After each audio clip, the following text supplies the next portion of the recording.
अस्सलाम वालेकुम दोस्तों। जब अंग्रेज़ी में हम किसी को मशवरा, तजवीज़ या राय देते हैं तो हम एक लफ्ज़ शुड का इस्तेमाल करते हैं। शुड के उर्दू मानी है चाहिए, जैसा कि you should drink more water, तुम्हें ज़्यादा पानी पीना चाहिए। We should sleep early at night, हमें रात को जल्दी सोना चाहिए। He should apologise to his friend, उसे अपने दोस्त से माफ़ी मांगनी चाहिए। अगर हम इन तीनों जुमलों में से शुड को निकाल लें तो ये आम जुमले बन जाएंगे और मशवरा के ज़ुमरे में नहीं आएंगे, बल्कि आम जुमले कहलाएंगे। मिसाल के तौर पर यू ड्रिंक मोर वाटर, इसका मतलब होगा तुम ज़्यादा पानी पीते हो। दूसरे को देखें, we sleep early at night, हम रात को जल्दी सोते हैं। तीसरे को देखें, he apologise to his friend, वो अपने दोस्त से माफ़ी मांगता है।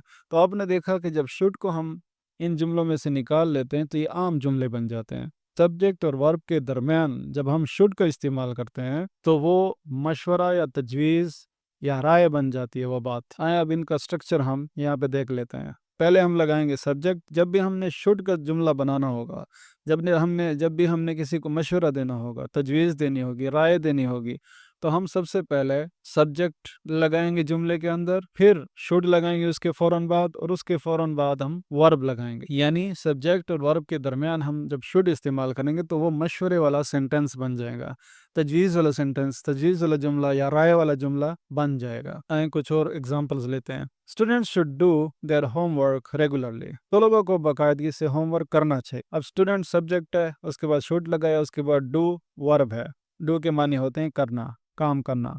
She should wear warm clothes in winter, उसे सर्दियों में गर्म कपड़े पहनने चाहिए। शी सब्जेक्ट है, उसके बाद शुड लगाया, फिर वेयर लगाया एज अ वर्ब, जिसके मानी है पहनना। उसे सर्दियों में गर्म कपड़े पहनने चाहिए। Parents should spend time with their children, वालिदैन को अपने बच्चों के साथ वक्त गुजारना चाहिए।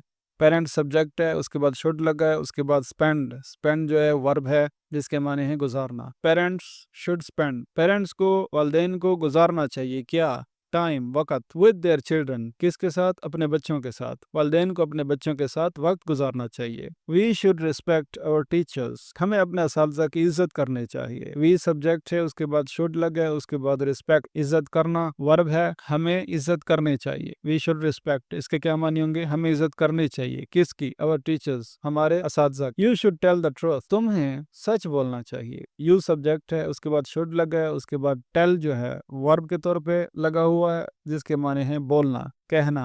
यू शुड टेल, तुम्हें कहना चाहिए, तुम्हें बोलना चाहिए क्या? द ट्रूथ, सच, तुम्हें सच बोलना चाहिए। अच्छा, मशवरा जो है याद रखें वो हाँ में भी हो सकता है और ना में भी हो सकता है। मसलन जब हम कहते हैं कि तुम्हें सच बोलना चाहिए, ये एक मशवरा है। अब ये भी एक मशवरा हो सकता है कि तुम्हें झूठ नहीं बोलना चाहिए। You should not tell lie, ठीक है। इसी तरह you should not eat junk food, तुम्हें जंक फूड नहीं खाना चाहिए। इसके अलावा she should not wear warm clothes in summer, उसे गर्मियों में गर्म कपड़े नहीं पहनने चाहिए। अब शुड को हम एज अ सवालिया कैसे इस्तेमाल करेंगे? मतलब एक हम सजेशन के तौर पे ये भी कह सकते हैं, क्या मुझे वहाँ जाना चाहिए? Should I go there? Should I work hard? क्या मुझे सख्त मेहनत करनी चाहिए? Should I eat the mango after milk और नट? क्या मुझे मैंगो जो है वो दूध के बाद खाना चाहिए, यानी दूध पीने के बाद खाना चाहिए या नहीं खाना चाहिए?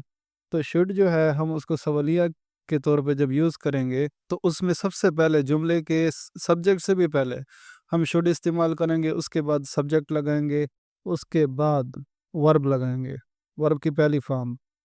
ये तमाम जितने भी मैंने बताए वो वर्ब की पहली फॉर्म वाले मैंने बताए हैं, और सबके साथ वर्ब की पहली फॉर्म हमने लगानी है। Should I go with you, क्या मुझे आपके साथ जाना चाहिए? अब एंड में मैं आपके लिए एक पैराग्राफ पेश कर रहा हूँ, उसमें शुड और शुड नॉट दोनों को मैंने बार बार इस्तेमाल किया है उर्दू मीनिंग के साथ, ताकि आपको शुड और शुड नॉट का इस्तेमाल सही तरह से आ जाए। एंड में कमेंट सेक्शन के अंदर आपने एक एक जुमला शुड और शुड नॉट के ऊपर लिखना है, ताकि आपकी गिरफ्त इन दोनों पर मज़ीद मजबूत हो सके।